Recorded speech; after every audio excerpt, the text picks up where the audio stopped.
Turabasuhuje bene data mudukurikiye kuri isheni ukuri kw'ijambo dusoma. Twishimiye kubana namwe, tugarutse imbere yanyu n'ubutumwa bwiza, ariko n'ubutumwa twakwita ubutumwa bw'amazamuka. Abantu benshi rero bakeneye kumenya ubutumwa, na cyane cyane ko ubutumwa nubwumva cyangwa bukakugeraho, icyo usabwa ni ukuzabukwirakwiza ukabuhererekanya, abantu benshi bakamenya ukuri, bakamenya ko igihe kigeze itorero rigiye kugenda.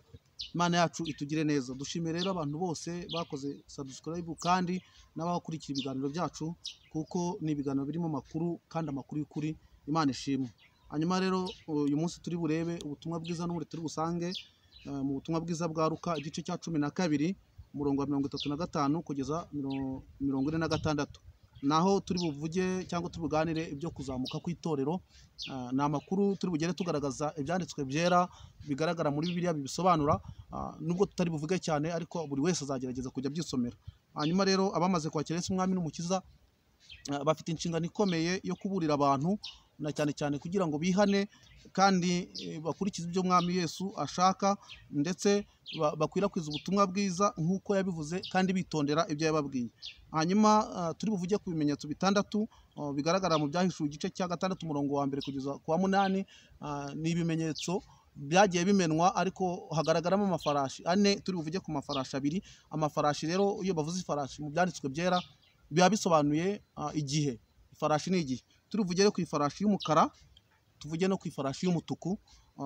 Ibi ni ibintu bigiye gusohora mu gihe itorero rikiri ku isi, kuko izi farashi zigiye kugaragara. Ifarashi y'umukara rero ni ifarashi igaragaza inzara ikomeye, inzara iteye ubwoba, aho hazashyirwaho ibiciro kuri buri kintu cyose, bikazamuka. Ikintu kitazazamuka cyangwa kitazajya muri iryo zamuka ni inzoga, kugira ngo abantu basinde, badamarare, batitegura, barangare. Hanyuma icya kabiri ni amavuta yo kwisiga, kuko Satani ashaka ko abantu bose bandura uburwayi bw'uruhu, bakagira amakanseri atandukanye, ubuzima bwabo bukagenda nabi.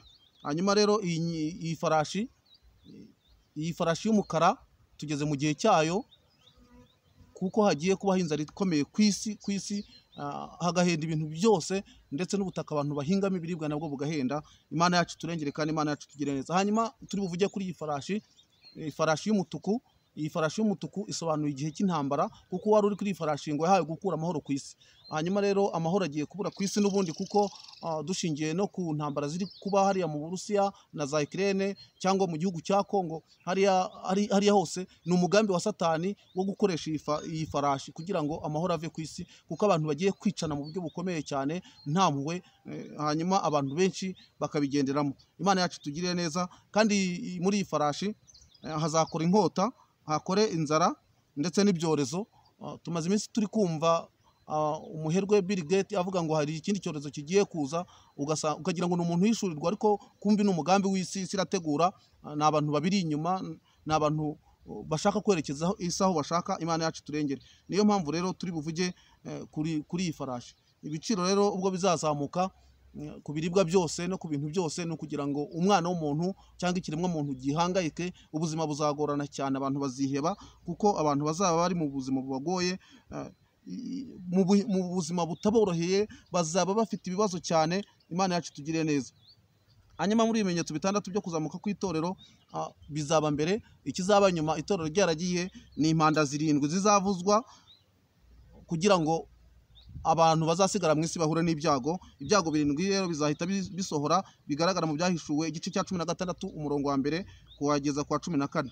Hanyuma rero reka tubwire abantu, cyangwa umukristo wese, ikizakubwira ko uri mu itorero rya Kristo rizazamuka cyangwa uri mu idini y'ikinyoma. Hari ibintu bigera muri 5 nabashije gushyira ku murongo, ngenzuje umwuka, nsanga ibimenyetso niba ubifite cyangwa niba bikugaragaraho, bikugaragariza neza ko uzaba uri mu itorero rya Kristo. Imana yacu turengere kandi tugire neza. Icya mbere kizakubwira kuri mu itorero rya Kristo ni ukuba waravutse ubwa kabiri. Yesu yabwiye Nikodemu ngo umuntu utabyawe n'amazi n'umwuka ntazinjira mu bwami bw'Imana. Uku rero niko kuvuka bwa kabiri. Hanyuma icya kabiri ni ukuba usengera mu kuri no mu mwuka. Yesu yabwiye umugore, aramubwira ati igihe kiraje kandi kirasohoye ubwo abasenga data basengera mu kuri no mu mwuka, data ashaka ko ari bamusenga. Imana yacu tugire neza. Hanyuma ikimenyetso cya gatatu ni ukubaha Imana, ugakora ibyo gukiranuka.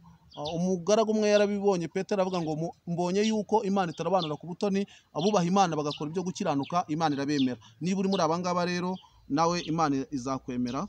Hanyuma ikindi cya kane ni ugukundana. Bibiliya tubwira ngo naho wavuga indimi z'abantu cyangwa iz'abamarayika ariko utagira urukundo ntacyo byaba bikumariye. Imana yacu itugire neza kandi Imana yacu turengere.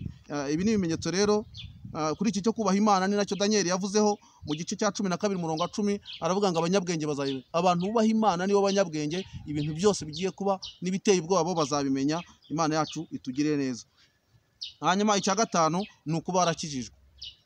Impanda nivuga abantu bose ntibazayumva, kuko impanda izumvwa n'abantu bakijijwe. Ukizwa rero no kuba warakiriye Yesu umwami n'umukiza mu bugingo bwawe kandi umwemera, warihanye. Imana yacu tugire neza, warumvisha imbuzi, warumvise ubutumwa ugahindukira kandi ugahinduka. Imana yacu turengere. Hanyuma uko ushobora kuba rero wera imbuto zikwiriye abihanye, kuko kigaragaza ko wakijijwe ugomba kuba wera izi imbuto zikwiriye abihanye tusanga mu gitabo mu rwandiko Pawulo yandikiye Abagalatiya mu gice cya 5 umurongo wa 22 kugeza ku 23. Imana yacu turengere kandi Imana yacu tugire neza. Hanyuma rero itorero rya Kristo riri mu ibanga, ariko igitondo kimwe rizazamuka. Turimo turumva ibicuro, turimo turumva umugore ageze ku gise cyo kugira ngo abyare. Itorero ry'Imana rigiye kuzamuka.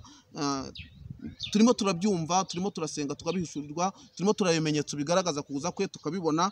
Imana yacu tugire neza. Hanyuma itorero rero ubwo riri mu ibanga, nagira ngo nkubwire ngo aho uri hose ushobora kuba nawe uri muri itorero rya Kristo, ariko ubwo agakiza kazaba kavuye mu itorero kagisubiye mu Isiraheli, nuko umubare w'abakristo, nuko umubare w'abanyetorero, nuko umubare w'abanyamahanga uzamaze kuzura, igihe cyo kugenda kigeze, hanyuma agakiza kagasubira mu Isiraheli. Nibwo rero nibyo bintu dusanga mu rwandiko Pawulo yandikiye Abaroma igice cya 11 umurongo wa 25 kugeza ku 29, aho itorero ririmo kugenda ryinjira, aho abakristo barimo kugenda binjira mu itorero, itorero rikagenda ryinjira mu bihe byo kuzamuka. Imana yacu turengere. Hanyuma agakiza kagasubira mu Bisiraheli. Hanyuma rero tugiye kuvuga ku mpande eshatu zizavuga kugira ngo itorero rizamuke. Hanyuma impanda ya mbere niyo kweza ikirere, izavuga kugira ngo Imana ibiri mu gikorwa cyo gukuraho amarayika ba Satani bafite umugambi wo kuzabuza itorero kuzamuka. Hanyuma impanda ya kabiri niyo kuzura abapfuye, icyo gihe abapfuye bose bizeye bazazuka bazamuke. Hanyuma impanda ya gatatu niyo kuzamura itorero. Imana yacu turengere kandi Imana yacu tugire neza.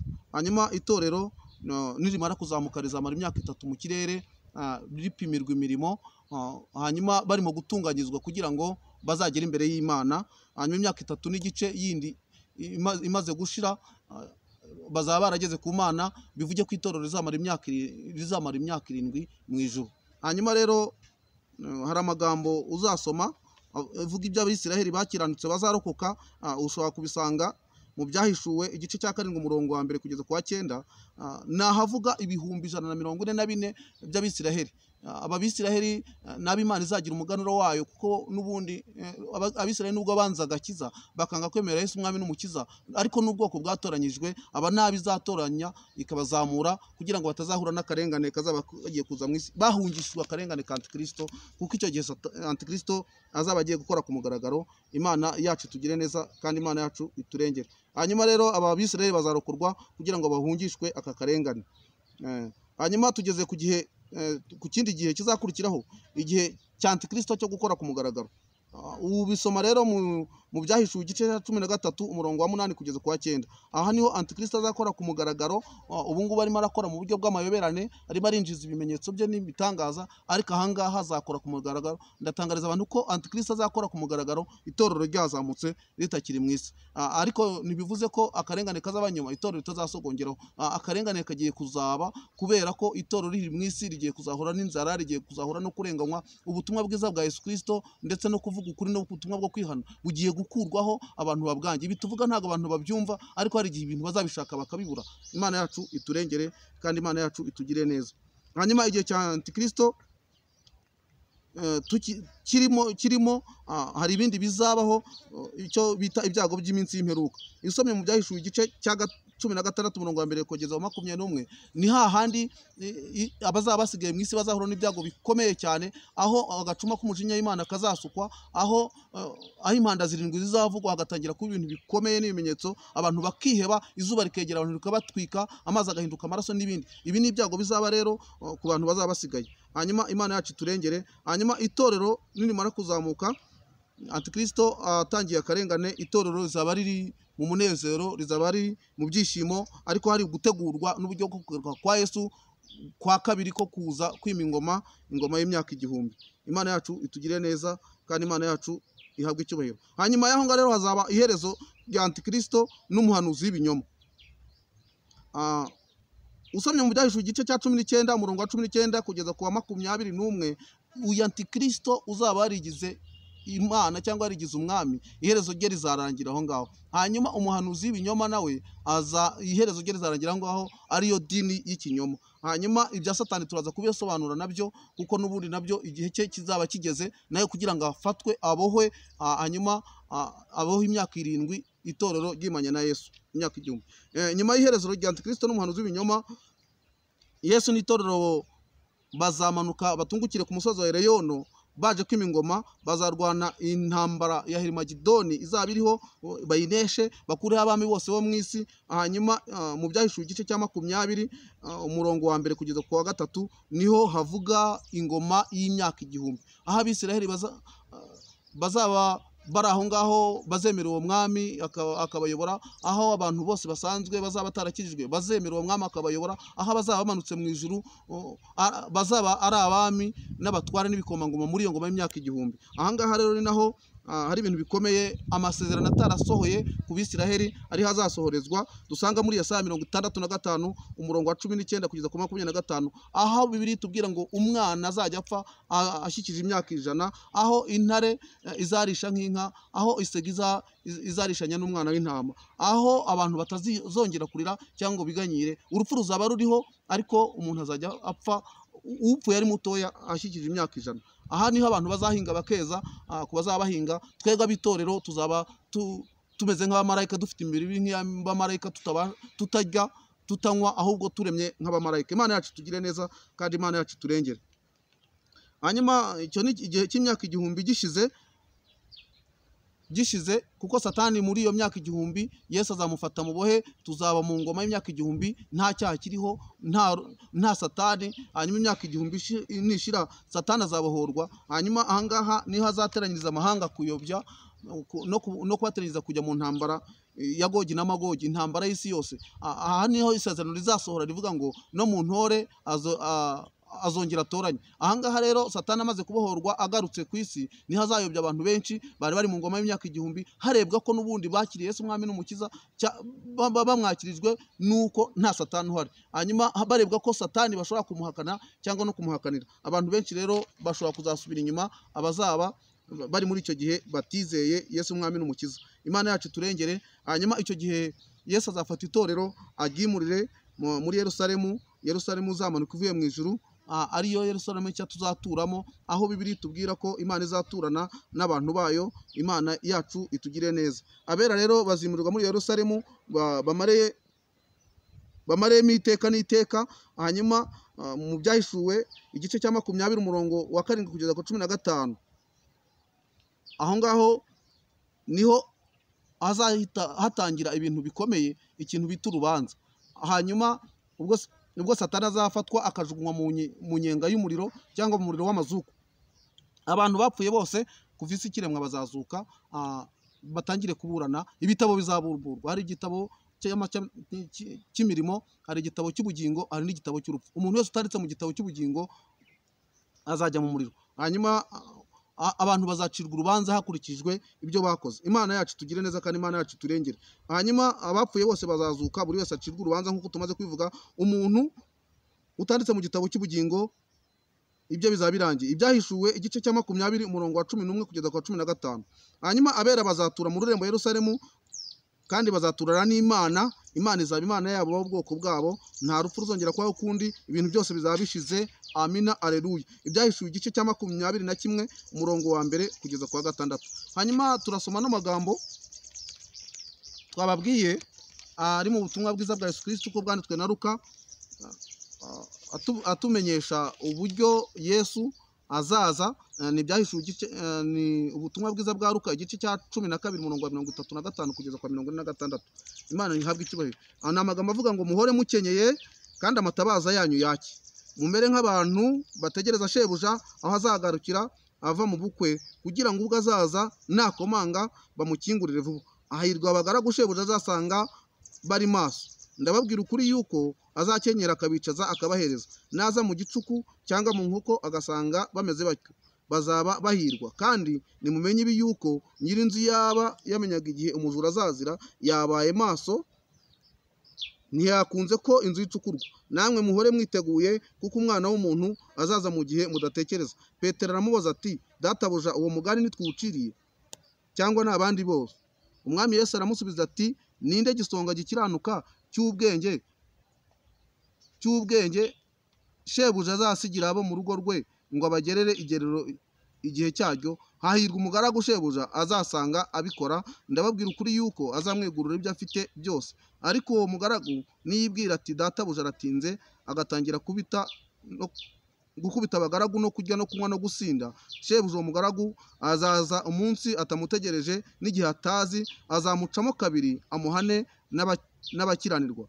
Kandi uwo mugaragu wari uzi ibyo shebuja ashaka ntiyitegure ngo akore ibyo ashaka, azakubita inkoni nyinshi. Ariko uwari atabizi agakora ibikwiriye kumuhanisha, azakubitwa nkeya. Uwahawe byinshi azabazwa byinshi, uweguriwe byinshi nawe azarushaho kwakwa byinshi.